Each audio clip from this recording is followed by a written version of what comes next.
What up, what up? It's Neighborhood Nip Hussle. I'm locked in with my homie Nick on Hard Knock TV. Yeah, it's a moment this special. It's what happens. Stay down, the game bless you. It's what happens. Don't fold, the game test you. If you pass it, you gone, they can't catch you when it's permanent. I've been down, I deserve this shit. For someone who's kind of seen the industry from a lot of different angles, you're able to kind of build your brand without necessarily the traditional tools. It wasn't necessarily radio that built you. It was kind of a ground up. What kind of advice would you have to, the young guys right now in the industry who are kind of looking to figure out how to create their own lane? Man, honestly, it's hard to just give blanket advice to here's what you should do. But I'll be master the craft. You know what I'm saying? After all the strategies wear off and all the approaches, get tried, everybody gonna realize it's about the music.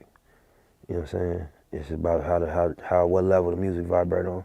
Something that you talk a lot about in your rhymes is owning your rhymes, right. Owning your masters. Right. Yeah, especially, streaming right now is more important than ever. Just because, it's a lot of money in streaming. And especially when you drop a popular project or a big song, if you get the back end of that, that's real money. The value of the song over the lifetime of the song is hard to even calculate. You know what I'm saying? When the records are successful or even just viral and they trending on the mixtape level, that the streaming turns over. So if you can, stay in control, of your masters as long as you can, because you would love to have a catalog. That's the best thing I had, is that, I got a catalog of music that, is streamed every month. And you know what I mean? We involved in that. So I got to see it from that level. When everybody's complaining about streaming, I'm like, I don't understand that. Because, I see it from a level of a business whose product stream. And from that perspective, it look good. If I was just a business and the product I was streaming was a different artist, the artist might feel different than I feel, because he's seeing the streaming from whatever his agreement with the company is. But the actual pot is a nice pot. Right. They're just not getting a big chunk of that pot. Yeah, and that's all based on how they negotiate it. Right. You know what I'm saying? But, it's a nice pot. So to own the masters is very critical, if you can. When you, as an artist, until you sign a contract, you own your masters. And even when you do, it's contracts that you can sign where you still own your masters. That's definitely the cornerstone to, maximizing the value. Is try to maintain the ownership of the master. Speaking of maximizing value, you had a line about Ross. Yeah. And you said you appreciate that Ross is teaching wealth. Yeah. I feel like that's what you're supposed to do. I look at moves from the outside looking in. The message that, Ross sprinkle in, or even when they don't sprinkle it, say it outright. I think that's the most empowering message right now, So I just, again, all the writing on the album came out natural, but I felt like I wanted to just speak to that. We inspired by that as the next generation under that era. It's also young kids that's being molded by what's being said in rap music. So, it's a line between preaching and just keeping it a thousand and being thorough. And so, yeah, I was just tipping my hat to something I think is thorough. What do you think are the keys to building wealth? Man, I think that it's a formula, and then it's also some things that's intangible. To own something is very important. To understand investment, to understand living within your means or under your means, to understand how to make something, I think that's what's been critical for me, is I make something, I take something from zero and I make it, which is music. And that's a very powerful tool, to be able to come into a room and create something out of nothing. And so that's worked for me. But then there's people that, master that part of the game, but consume so fast that it's hard to even get ahead. So it's a combination of things, and I ain't the poster boy for it, but at the end of the day, that's the direction we walking toward. Is becoming wealthy to the level that it's not gonna go away, and that we create a situation that it lasts longer than us. I've always feel like one of the things I admire about you the most is you're always very forward thinking. Right. You were on a panel at Complex Con. What are some of the takeaways that you would want people to know about like digital currency? Or It's a way to think about money. It was 3 or 4 different perspectives. I was one of them. And the convo was just about what is money in 2017 going into 18. You know, is it paper? You know, is it agreed value? What makes something currency? You know, so that was what the debate was, and everybody was revolving around that as a question. But just cryptocurrency is, I think it's like a form of karma. I think that the banks had such a crooked model that the engineers and software designers and programmers was like, we're not gonna fix this with a protest. We're not gonna fix this with a march on Wall Street. We're gonna fix this with technology. And they created a equalizer that just, it checkmated the whole game. You know, that's my view on it. It's just like the energy balancing out what went wrong over there, and just the disadvantage that the people were at.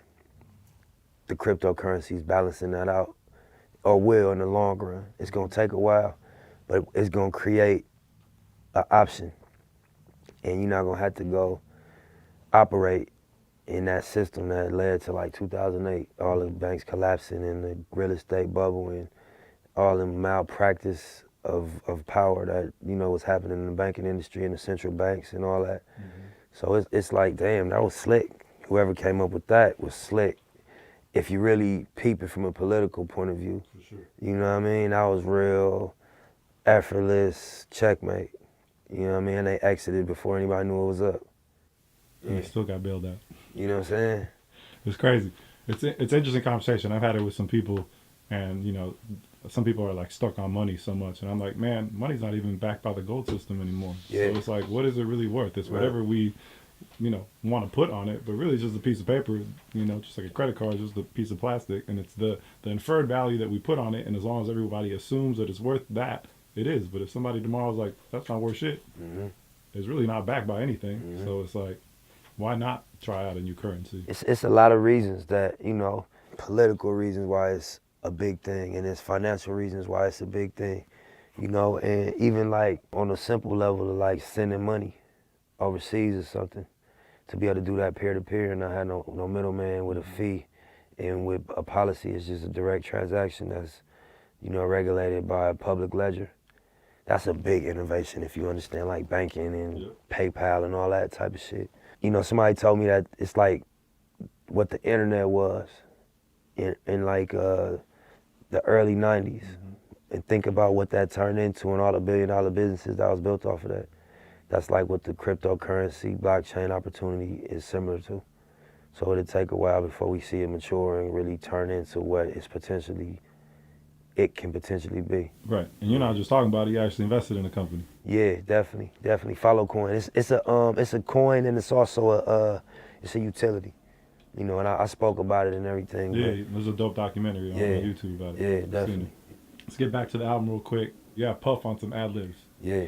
Why was that important to you? You know, I think what Puff represent is like elevated taste, like in terms of like hip hop, like, you know what I mean, from like fashion to music to like business, you know what I mean? Puff taste was always like premier.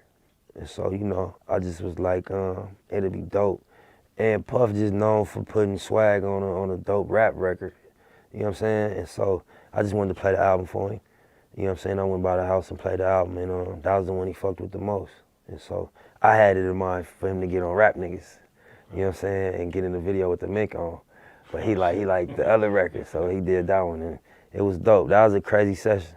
You could feel the energy. Yeah. Seeing from outside what you're trying to build with the store and with like the project that you got going on in LA and like all that stuff, I'm like, okay, I see the dynasty that he's building. So I was like, maybe, you know, Puff being on the record also means something to him in terms of... Yeah, definitely. It's the record called Young Niggas, and if you hear it, you know, the people here, and I think they'll make the connection to why Puff makes sense on that record. But yeah, for sure, Puff ran a marathon in real life. You know what I mean? I got Puff on the last song on TMC, You know what I mean? A clip of him in a documentary, and he represent the self-made, you know what I mean, street mogul. You know what I'm saying? That came up through hip hop. You know what I'm saying? So I got lyrics where I reference Puff grind. So yeah, we always aspired to do what Puff did. You know what I'm saying? What Jay and them did, and what Snoop and Dre and them did. You know. So yeah, definitely one of the blueprints for sure.